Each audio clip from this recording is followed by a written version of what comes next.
pagkuha ko ng board exam dati, how I wish na may nagsabi sa akin na learn within your time and your capacity. Kung ano lang yung kaya mong matutunan within those time frame ng board exam mo, yun lang talaga yung mababaon mo.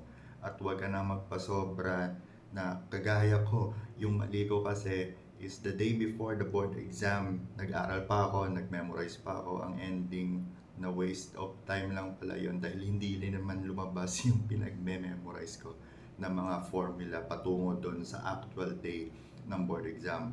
Ang ending, pagod ka at hindi naman pala lahat ng nasa review center mo lalabas doon sa board exam. Kaya I just want to tell you guys na chill lang sa pagkuha ng review nyo, and kung may mga special occasions, dumalo pa rin kayo, and never ever forget to take care of yourself. Luck rin minsan yung magdadala sa'yo para magkalisensya ka. So,